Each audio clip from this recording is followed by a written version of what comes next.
Pernahkah Anda mendengar legenda tentang seorang gadis yang dikhianati hingga berubah menjadi sebuah danau berwarna merah darah? Kisah ini berasal dari Pegunungan Arfak di Papua Barat. Sebuah cerita tentang cinta, pengkhianatan, dan kutukan yang terus menghantui hingga kini. Assalamualaikum warahmatullahi wabarakatuh. Selamat datang kembali di channel kami. Sebelum memulai kisah, jangan lupa untuk like, share, subscribe, dan tuliskan sholawat di kolom komentar agar cerita ini membawa manfaat dan keberkahan. Mari kita simak kisah inspiratif dan penuh misteri ini. Di Pegunungan Arfak, terdapat sebuah danau misterius yang dikenal sebagai Danau Merah. Warga setempat percaya bahwa warna merah darah di danau ini berasal dari kutukan seorang gadis yang dikhianati oleh kekasihnya. Meskipun dianggap legenda, jejak cerita ini menyimpan jejak sejarah yang nyata. Alkisah, pada abad ke-18, terdapat sebuah kampung kecil bernama Warok. Kampung ini terletak di ketinggian, dikelilingi hutan tropis lebat dan kabut tipis. Di kampung ini, hidup seorang gadis cantik bernama Meira. Kulitnya coklat keemasan, rambutnya panjang berkilauan seperti sutra, dan matanya bercahaya seperti bintang malam. Meira dikenal baik hati, pandai menenun, dan memiliki suara merdu yang sering membuat burung-burung berhenti bernyanyi hanya untuk mendengarnya. Meira jatuh cinta pada seorang pemuda bernama Yanor, seorang pemburu ulung yang gagah dan disegani di kampungnya. Mereka sering bertemu di hutan saat Meira mencari tumbuhan obat dan Yanor berburu. Keduanya saling berjanji untuk menikah dan hidup bersama. Namun, cinta mereka tidak diterima oleh semua orang. Ayah Meira, seorang kepala adat yang sangat keras, menganggap Yanor tidak pantas untuk putrinya karena berasal dari keluarga pemburu miskin. Diam-diam, Yanor menyusun rencana untuk membawa Meira pergi. "Meira, kita harus lari dari kampung ini. Aku akan membangun kehidupan baru untuk kita di tempat lain," bisik Yanor di suatu senja. Meira ragu. "Tapi, Yanor, bagaimana dengan keluargaku? Ayahku pasti akan mengejarku. Aku takut." "Percayalah padaku, Meira. Aku mencintaimu. Aku akan melindungimu, apapun yang terjadi," jawab Yanor sambil menggenggam tangan Meira dengan erat. Akhirnya, pada malam bulan purnama, Meira dan Yanor melarikan diri ke sebuah lembah tersembunyi. Mereka membawa bekal seadanya dan tinggal di sebuah gubuk kecil di tepi hutan. Selama beberapa minggu, mereka hidup bahagia. Yanor berburu, sementara Meira memasak dan menenun. Namun, kebahagiaan itu tidak berlangsung lama. Di kampung, ayah Meira mengirimkan sekelompok pemburu untuk mencari putrinya. Mereka percaya Meira telah mencemarkan nama keluarga dengan melarikan diri bersama Yanor. Ketika Yanor mendengar kabar ini, ia mulai gelisah. Ia takut akan keselamatannya sendiri. "Aku harus pergi, Meira. Mereka akan membunuhku jika aku tetap di sini," ujar Yanor suatu malam. Meira terkejut. "Apa maksudmu, Yanor? Kau akan meninggalkanku di sini sendirian?" "Aku akan kembali untukmu setelah keadaan aman. Aku janji." Yanor mencoba meyakinkannya. Meira menatapnya dengan mata berkaca-kaca. "Apakah kau benar-benar mencintaiku, Yanor? Jangan tinggalkan aku." Namun, Yanor tidak memenuhi janjinya. Ia pergi meninggalkan Meira di lembah itu, membawa semua perbekalan mereka. Hari-hari berlalu, dan Meira menunggu dengan hati penuh harap. Ia tidak tahu bahwa Yanor telah menyerahkan lokasinya kepada para pemburu dengan imbalan keselamatannya sendiri. Ketika para pemburu datang, Meira berlari ke hutan. Ia bersembunyi di balik semak-semak, tetapi salah satu pemburu mengenalinya. "Itu dia! Tangkap dia!" seru mereka. Meira berlari sekuat tenaga hingga tiba di sebuah puncak tebing yang menghadap ke sebuah lembah luas. Para pemburu mengepungnya, dan Meira tidak memiliki tempat untuk melarikan diri. Dengan hati yang hancur, ia menatap langit dan berteriak, "Jika dunia ini tidak memiliki tempat untukku, biarlah aku menjadi bagian dari alam selamanya." Dalam sekejap, langit gelap dipenuhi awan hitam, dan petir menggelegar. Tubuh Meira jatuh dari tebing, tetapi bukannya menghantam tanah, ia menghilang. Di tempat ia berdiri, Muncullah air yang mengalir deras, membentuk sebuah danau yang perlahan berubah merah seperti darah. Legenda mengatakan bahwa warna merah itu berasal dari darah Meira, simbol pengkhianatan dan kesedihan yang mendalam. Hingga hari ini, Danau Merah tetap menjadi tempat yang penuh misteri. Penduduk lokal percaya bahwa Meira masih menghuni danau tersebut, menjaga agar rahasia dan pengkhianatan Yanor tidak terlupakan. Di sisi lain, Yanor hidup dengan rasa bersalah. Ia tidak pernah kembali ke kampung, memilih untuk mengembara sendirian hingga akhir hayatnya. Setiap kali ia melihat air, ia teringat akan mata Meira yang penuh cinta dan rasa sakit. Di sekitar danau, sering terdengar suara tangisan pada malam hari. Banyak penduduk percaya itu adalah suara Meira yang masih meratapi pengkhianatan kekasihnya. Para tetua adat sering melakukan ritual di danau untuk menghormati arwah Meira dan meminta perlindungan dari kutukannya. "Apakah kau mendengar suara itu?" tanya seorang penduduk kampung kepada temannya. "Suara apa?" balas temannya dengan cemas. "Itu, suara tangisan, seperti seorang gadis yang menangis di tengah malam. Sudah kubilang, jangan mendekati Danau Merah saat bulan purnama. Kau tidak tahu apa yang bisa terjadi. Tapi, aku hanya ingin melihat. Mungkin aku bisa menemukan sesuatu yang belum pernah dilihat orang lain." Berhenti berpikir bodoh. Danau itu terkutuk. Jika kau mengganggunya, kau tidak akan kembali. Sejak kemunculan Danau Merah, penduduk sekitar hidup dalam ketakutan. Danau itu tidak hanya menjadi tempat misterius, tetapi juga membawa perubahan aneh pada lingkungan sekitarnya.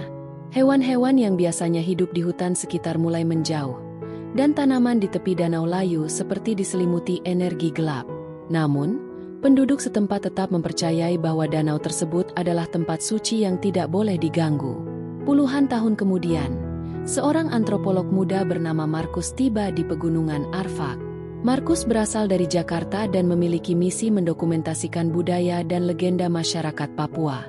Saat ia mendengar tentang Danau Merah, rasa ingin tahunya memuncak. Ia yakin cerita itu bukan hanya legenda, tetapi memiliki akar sejarah yang nyata. "Pak, apakah Anda yakin danau itu benar-benar berwarna merah?" tanya Markus kepada seorang tetua adat bernama Pak Usman. Pak Usman mengangguk perlahan. "Danau itu tidak seperti danau biasa. Warna merahnya bukan dari tanah atau tumbuhan. Itu darah Meira. Gadis itu meninggalkan kutukan untuk mereka yang berani mendekatinya." Markus mencatat penjelasan itu dalam buku catatannya. Apakah ada yang pernah mencoba menjelajahi danau itu? Pernah. Beberapa orang muda yang nekat. Tapi mereka semua tidak pernah kembali. Kami hanya menemukan perahu kosong mereka mengapung di permukaan danau. Suara tangisan juga sering terdengar, terutama saat bulan purnama. Markus semakin penasaran. Ia merasa cerita ini lebih dari sekadar legenda. Ia yakin ada fakta sejarah yang tersembunyi di balik misteri ini. Beberapa hari kemudian, Markus memutuskan untuk pergi ke Danau Merah bersama seorang pemandu lokal bernama Adrian. Adrian awalnya enggan membantu, tetapi Markus berhasil meyakinkannya dengan bayaran yang cukup besar.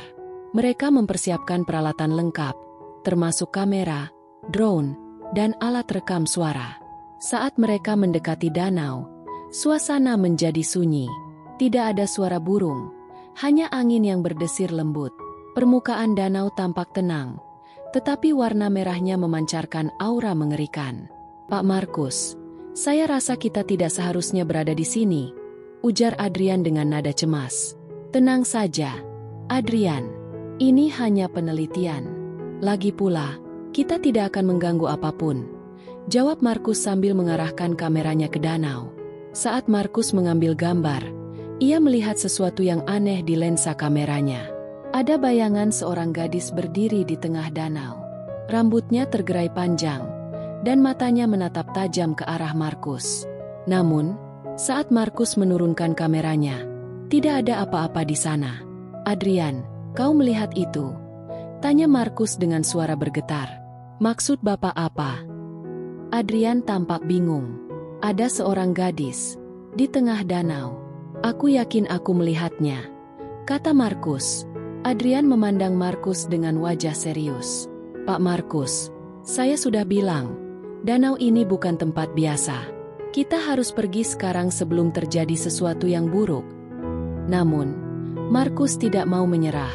Ia meluncurkan drone untuk mengambil gambar lebih dekat ke tengah danau. Ketika drone terbang di atas danau, layar monitor menunjukkan sesuatu yang mengejutkan. Di bawah permukaan air, terlihat sosok seorang wanita dengan rambut panjang yang mengambang. Wajahnya samar-samar terlihat, tetapi matanya terbuka lebar, menatap ke arah kamera. Ini mustahil, gumam Markus sambil merekam gambar tersebut. Tiba-tiba, drone kehilangan kendali dan jatuh ke dalam danau. Markus mencoba mengendalikan alat itu kembali, tetapi tidak berhasil. Air danau bergejolak seperti sedang marah. Pak Markus, kita harus pergi sekarang. Adrian menarik tangan Markus, tetapi Markus tetap bertahan. Tidak, aku hampir menemukan jawabannya. Ini bukan hanya legenda. Aku harus tahu lebih banyak, teriak Markus. Namun, gejolak air semakin besar. Suara tangisan samar mulai terdengar, membuat bulu kuduk mereka meremang. Markus akhirnya setuju untuk pergi setelah merasakan bahwa mereka tidak diterima di sana. Ketika mereka kembali ke kampung, Markus memeriksa rekaman dari kameranya. Ia melihat jelas sosok wanita yang sama di permukaan danau. Markus merasa bahwa gadis itu ingin menyampaikan sesuatu. Malam harinya, Markus bermimpi aneh. Ia melihat seorang gadis berdiri di tepi danau. Gadis itu memperkenalkan dirinya sebagai Meira. Dalam mimpinya, Meira menceritakan bagaimana ia dikhianati oleh Yanor dan dikutuk menjadi bagian dari danau itu. Apa yang kau inginkan dariku? Tanya Markus dalam mimpi. Kembalikan namaku. Jangan biarkan kisahku terlupakan, jawab Meira dengan suara penuh kepedihan. Ketika Markus terbangun, ia merasa bahwa ia memiliki tugas untuk menyampaikan kisah Meira kepada dunia. Ia memutuskan untuk kembali ke danau keesokan harinya, meskipun Adrian menentangnya. Pak Markus, jika Anda kembali ke sana, saya tidak akan ikut. Saya tidak mau kehilangan nyawa saya, ujar Adrian dengan tegas. Markus mengangguk. Aku mengerti. Terima kasih telah membantuku sejauh ini. Markus pergi sendirian ke danau. Kali ini, ia membawa sesajen seperti yang diajarkan oleh Pak Usman. Ia meletakkan sesajen itu di tepi danau dan berdoa, memohon izin untuk merekam cerita Meira.